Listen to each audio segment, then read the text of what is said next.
स्वागत करते हैं आपका हमारे चैनल एग्ज़ाम सभा में। और आज की वीडियो में डिस्कस करेंगे हम 16 जनवरी 2021 का करंट अफेयर है। जिसमें डेली करंट अफेयर जो हम कवर करते हैं उसका अगर प्लेलिस्ट आप चाहते हैं तो डिस्क्रिप्शन में मैं लिंक दे दूँगा, वहाँ पर जाके देख सकते हैं। उसके साथ में अगर चैनल को सब्सक्राइब कर लेते हो तो आपको नोटिफिकेशन तो मिलती रहेगी। तो शुरू करते हैं आज का वीडियो। तो आज का पहला न्यूज़ है कि भी हाल ही में स्वदेशी मशीन पिस्टल बनाई गई है। किसके द्वारा? वो 9mm मशीन पिस्टल बनाई गई है। इसको डेवलप किया गया DRDO और इंडियन आर्मी के द्वारा। ऐसा नहीं है कि इसको पहले कभी भी ये जो गन है उसको किसी ने नहीं क्रिएट किया था, लेकिन आर्मी के यूज में नहीं आता था। मतलब स्पोर्ट्स हो गया और कुछ अदर इवेंट्स हो गए, वहाँ पे यूज होता था, लेकिन आर्मी को यूज करने के लिए, उसको थोड़ा सा मॉडिफाई करने के लिए, मॉडर्नाइज करने के लिए इसको अभी हाल ही में DRDO के द्वारा जो एग्रीमेंट था। DRDO की कौन सी संस्था शामिल थी? एक आयुध संस्था होती है, ठीक है, तो वहीं पे आपका मशीन गन वगैरह बनाई जाती है। सो इन्फेंट्री स्कूल मेहो, जो DRDO का armament research and development establishment centre है जो कि पुणे में स्थित है, उसने इस पर्टिकुलर वेपन को डेवलप किया है, डिज़ाइन भी किया है। उसके साथ में मैन्युफैक्चरिंग के लिए जो भी ज़रूरी चीज़ें चाहिए उसको भी यहाँ पे डेवलप किया है। अगला समाचार है कि on the January 11 Chatham House the century old UK based एक आपका पॉलिसी इंस्टीट्यूट है जो कि पूरे वर्ल्ड के बारे में उस पर्टिकुलर कंट्री यानी UK के लिए जो अच्छे हैं, ख़राब हैं, पॉलिसी वाइज, इकोनॉमी वाइज, तो उसके बारे में कुछ डिस्कस करता है। तो अभी हाल ही में एक रिपोर्ट निकाली है जिसका नाम है ग्लोबल ब्रेन ग्लोबल ब्रोकर, ठीक है। उस टाइटल से उन्होंने एक रिपोर्ट पब्लिश की है। इसमें उन्होंने क्या किया है, आखिर ये हमारे लिए क्यों महत्वपूर्ण है, इंडिया के लिए क्यों महत्वपूर्ण है? तो एक्चुअली जब से ब्रेग्जिट हुआ है तो उसके बाद ब्रिटेन की जो पॉलिसी है वो अलग से बनने लगी है। तो उसमें उसने अपने अनुकूल देखा है कि वर्ल्ड में उन्होंने 4 ऐसे कंट्री हैं जिनको संज्ञा दिया है डिफ़िकल्ट 4 कंट्रीज़ के नाम से। मतलब इसमें कौन कौन सी कंट्री शामिल है तो उसको समझ लीजिए, पहले नाम समझिए। उसमें रशिया है, तुर्की है, साउथ अरेबिया है, सऊदी अरेबिया, मतलब साउथ अफ्रीका में बोलने वाला था, तो सऊदी अरेबिया है। उसके साथ में इंडिया को भी उन्होंने 4 पोजीशन में रखा है। इन चारों को नाम दिया है डिफ़िकल्ट 4। कहने का मतलब इनका मानना है कि अभी हाल ही में अगर इंटरनेशनल लेवल पे देखा जाए तो ये 4 कंट्री ऐसी है जो कि इंटरनेशनल नॉर्म्स को फॉलो करने से कतराती हैं और अपने कंट्री को फर्स्ट तवज्जो देती हैं। और इंटरनेशनल समझौते जितने भी होते हैं तो उनका संपूर्ण रूप से पालन इन प्रदेशों में नहीं किया जाता, इन देशों में नहीं किया जाता है। जैसे स्पेशली इंडिया के बारे में उन्होंने कहा है कि हाल ही में जितने भी डेमोक्रेटिक चेंजेस हुए हैं वो आपका चिंताजनक विषय है। सो इसमें part of justification for the labelling the India difficult centre for the critic of the India's domestic political development. अभी हाल ही में जो घरेलू आपका राजनीतिक जो डेवलपमेंट विकास हुआ है उसके लिए उन्होंने क्रिटिकली उसको चेंज किया है, क्रिटिकली अपना पर्सपेक्टिव रखा है और उनके अनुसार ये आपका इंटरनेशनल मुद्दों के लिए ठीक नहीं है। आगे समझते हैं। Himachal Pradesh frequently witnesses the forest fire during the dry weather conditions and these months so the forest fire which is started to the Kullu range for the several days and before being brought under the control। कहने का मतलब हिमाचल प्रदेश में अगर बात करेंगे तो 2/3 हिस्सा, लगभग 66-67% वहाँ पे फॉरेस्ट एरिया या फिर कह सकते हैं रिजर्व एरिया पाया जाता है। और उनमें क्या है कि 2 तरह के, एक तो मैदानी भाग पाया जाता है, एक आपका पहाड़ी भाग पाया जाता है हिमाचल प्रदेश में। तो जो मैदानी भाग है वहाँ पे ठंडों में, मतलब गर्मियों में देखने को मिलता है, जब ड्राई सीजन रहता है तो वहाँ पे आग लगती है, फायरिंग की घटना देखने को मिलती है जंगल में। और इसी तरीके से बात की गई है कि जो आपका विंटर सीजन है, गर्मी के अलावा जो विंटर सीजन है, तो विंटर सीजन में आपका जो हिली एरियाज़ हैं, जैसे कुल्लू एक हिली एरिया है, कुल्लू मनाली आपने नाम सुना होगा, तो इन हिली एरियाज़ में आपका यहाँ पे आग की घटनाओं को देखा जा सकता है। सो एक्चुअली अभी हाल ही में जो कुल्लू में आग लगी तो उसके बाद आपका अध्ययन किया गया तो उसमें ये पता चला कि इसमें कहीं ना कहीं ह्यूमन इन्वॉल्वमेंट भी है। मतलब कि आदमी लोग जाते हैं, जैसे मान लीजिए कि माचिस का जो पैकेट होता है उसको फेंक दिया, वो रगड़ खा के किसी अन्य पदार्थ से वहाँ पे आग पकड़ लिया, वो आग बहुत बड़ी हो जाती है। कभी लोग सिगरेट जला देते हैं या फिर साफ़ सफाई करने के लिए पतझड़ जला देते हैं पानी, जब जो लोग जंगलों में घूमने जाते हैं पहाड़ों पर, तो ये थोड़ा सा ह्यूमन इंटरफेरेंस की वजह से भी देखने को मिल रहा है। सो नेचुरल कॉज की बात करेंगे तो लाइटनिंग हो गया, rubbing of the dry bamboos हो गया, ये कुछ आग पकड़ने के नेचुरल कॉज होते हैं। उसके साथ में फॉरेस्ट ऑफिशियल ने अभी हाल ही में ये मेंटेन किया है कि इसमें जो कंट्रीब्यूशन है आग लगने में, अभी इसमें ह्यूमन फैक्टर ज़्यादा काम कर रहा है। मतलब कि लोगों की इन्वॉल्वमेंट की वजह से आग लगने की जो घटना है वो बढ़ी है।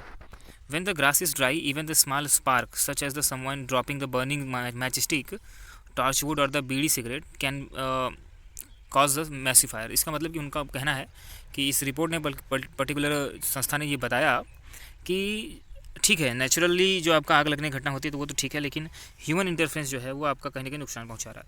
नेक्स्ट आपका न्यूज़ है कि थर्ड फेज़ ऑफ द प्रधानमंत्री कौशल विकास योजना अभी हाल ही में स्टार्ट किया गया जनवरी 15 को। इसके तहत 600 जिलों में जो कि अलग अलग प्रदेशों में होंगे उनको इस पर्टिकुलर योजना के अंतर्गत शामिल किया जाएगा।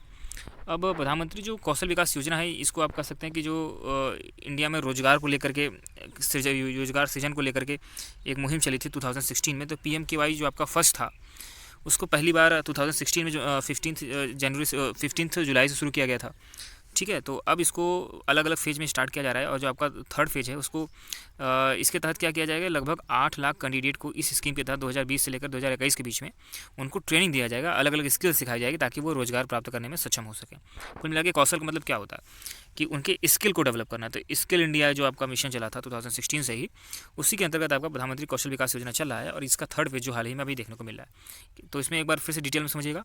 600 जिलों में जो कि अलग अलग प्रदेशों से हैं उनको शामिल किया गया है और इसमें क्या किया जा रहा है कि जो भी एंटरप्रेन्योरशिप करना चाहते हैं या फिर जो भी अपना खुद का उद्योग छोटा बड़ा MSME के सेक्टर में काम करना चाहते हैं तो उनको यहाँ पे स्टार्टअप के लिए उनको सारे जो प्रॉपर्टीज़ हैं, जो आपका स्किल चाहिए होती है, उनको यहाँ पे सिखाया जाएगा। और ऐसा 8 लाख कैंडिडेट को यहाँ पे टारगेट बनाया गया है। इसके लिए जो खर्चा आएगा वो 948.9 करोड़ आएगा। अब इसके अंतर्गत प्रधानमंत्री कौशल केंद्र बनाए जाएंगे 729, ठीक है।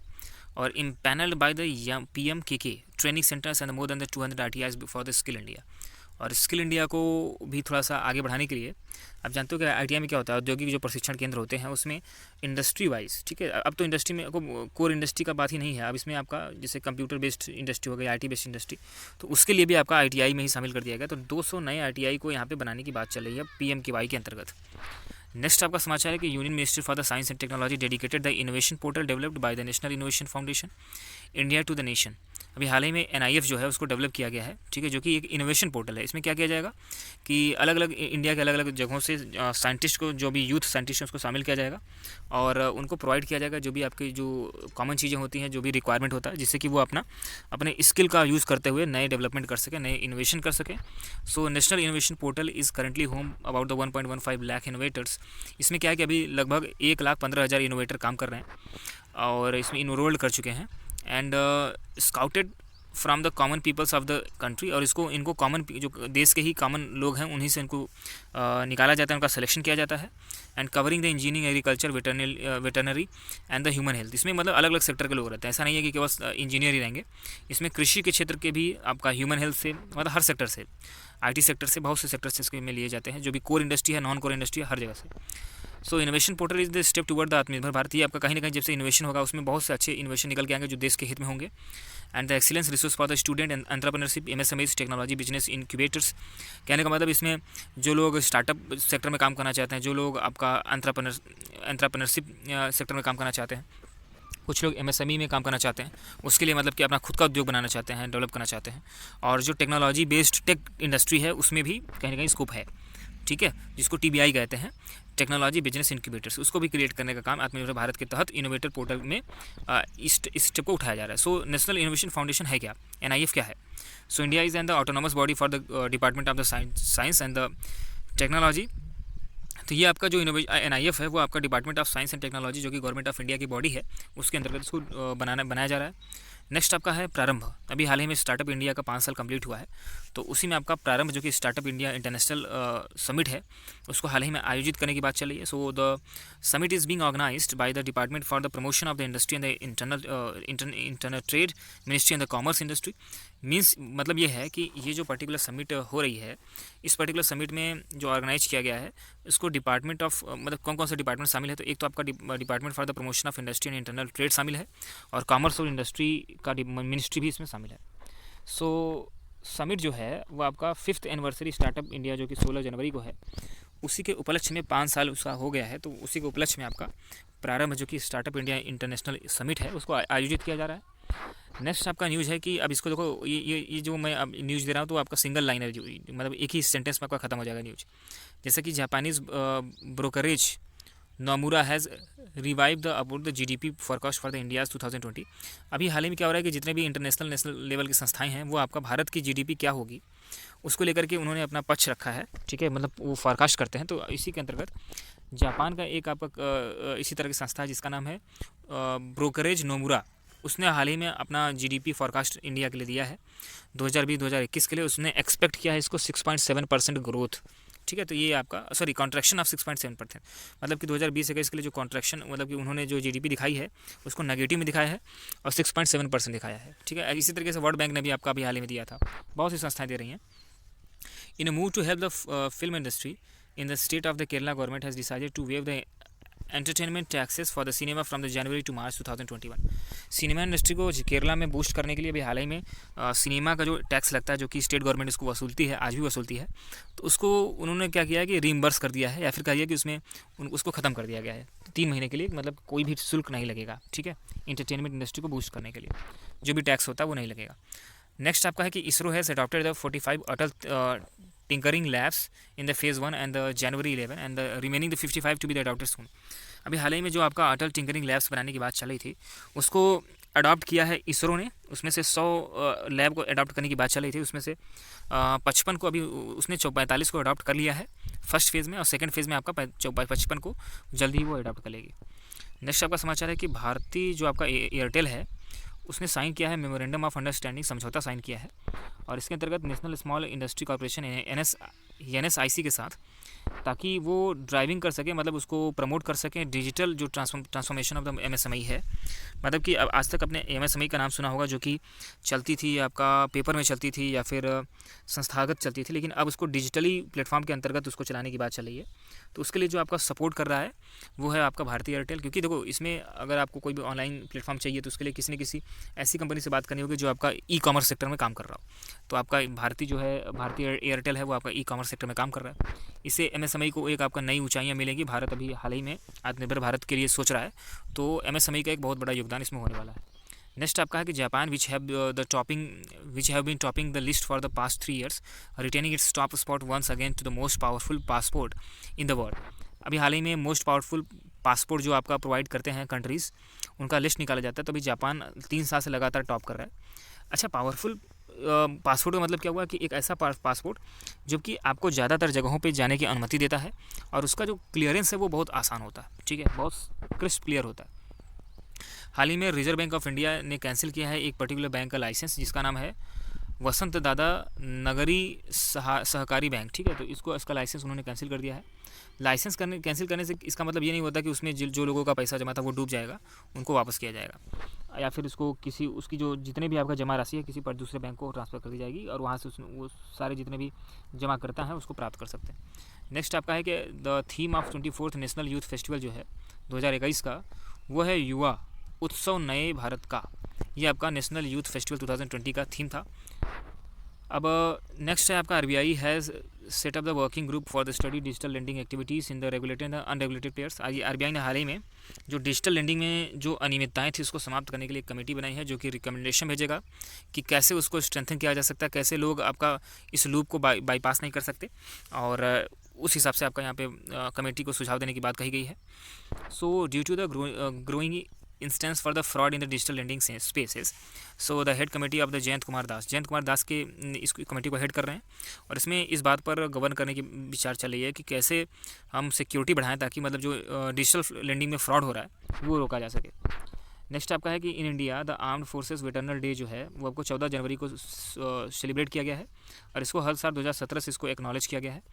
ये ऑनर है आपका जो करियप्पा साहब थे, ठीक है। तो करियप्पा का मतलब इसी दिन रिटायर हुए थे, तो उन्हीं के वो इतने बड़े आदमी थे, मतलब कि उन्होंने आर्म फोर्सेस में इतना योगदान दिया है, कंट्रीब्यूशन दिया है, चाहे वो आपका आर्म फोर्सेस में न्यू टेक्नोलॉजी के डेवलपमेंट की बात हो, और उन्होंने अपना सतत योगदान दिया है। तो उन्हीं के ऑनर में आपका ये वेटरनल डे मनाया जाता है हर साल 14 जनवरी को। और नेक्स्ट आपका न्यूज़ है कि India has discovered the maiden lithium जो रिजर्वायर है, मतलब कि लिथियम का जो रिजर्वायर है अभी हाल ही में इंडिया में कहाँ पर डिस्कवर किया गया है, वो इग्नियस रॉक, इसको हिंदी में बोलते हैं आग्नेय शैल, उन चट्टानों में मिला है। ये अब जिस स्थान पे मिला है, जिस रीजन पे मिला है वो आपका कर्नाटका का मध्य डिस्ट्रिक्ट है, ठीक है। और जिस रीजन मिला है वो आपका है मारलागल्ला अल्लापटना, ठीक है। तो ये आपका रीजन है जहाँ पे इग्नियस रॉक के अंतर्गत आपको लिथियम का कुछ रीजन मिला है। नेक्स्ट आपका है कि giving the boost to the tourism in the state, the Haryana government ने अभी हाल ही में डिसाइड किया है कि वो आपका पीपली जो कि कुरुक्षेत्र रीजन में आता है उसको वर्ल्ड क्लास टूरिज्म हब बनाएगा। ठीक है, तो ये भी आपका समाचार हो गया। नेक्स्ट है आपका expert committee will be the headed by the IRDA IRDAI chairman, जिनका नाम है Subhash Chandra Kuntia, to examine the availability of the health insurance products in the country. तो उनको एग्जामिन करने के लिए बात कही गई है कि आप एग्जामिन करके बताइए कि हेल्थ इंश्योरेंस प्रोडक्ट हमारे पास इंडिया में कितने अवेलेबल है, कैसे उसको बूस्ट किया जा सकता है। नेक्स्ट आपका न्यूज़ है कि in order to enable the student to attend the online classes, Tamil Nadu government ने अभी हाल ही में डिसाइड किया है कि वो क्या करेगी कि 2 GB डेटा पर डे 1 जनवरी से लेकर के आपका अप्रैल के बीच 2021 के बीच में लगभग 4 महीने तक वो प्रोवाइड करेगी तमिलनाडु के हर बच्चे को। नेक्स्ट आपका है कि EV मेकर्स, जो कि टेस्ला है, जो आपका इलेक्ट्रिक व्हीकल्स होते हैं उसको बनाती है आपका टेस्ला ज़्यादातर। सो टेस्ला ने अभी हाल ही में अपने भारत के प्रोजेक्ट को यहाँ पे लॉन्च किया है। तो कहाँ पे स्टार्ट कर रही है, किस प्रदेश में या किस पर्टिकुलर सिटी में, तो Tesla India motor and the energy private limited इस नाम से कंपनी आ रही है और वो आपका बेंगलुरु में अपनी सब्सिडरी स्टार्ट कर रही है। अंतिम न्यूज़ है आज का, union government has appointed the RS Sharma, farmer try chief थे और उनको चेयरपर्सन नियुक्त किया गया है अभी एक कमेटी का, जो कि एम्पावर करेगी committee for the administration of the कोविड-19 वैक्सीन। कोविड-19 के वैक्सीन का जो प्रशासन है उसका देखरेख करने के लिए जो कमेटी बनी है उसका हेड जो अपॉइंट किया गया यूनियन गवर्नमेंट के द्वारा वो है आपका RS शर्मा। और RS शर्मा जी जो है आपका फार्मर ट्राई के चीफ रह चुके हैं। तो उम्मीद करता हूँ इस वीडियो में आपको सारी बातें समझ में आई होंगी। इसी तरह की वीडियोस देखने के लिए हमारे चैनल को आप सब्सक्राइब कर सकते हैं। धन्यवाद।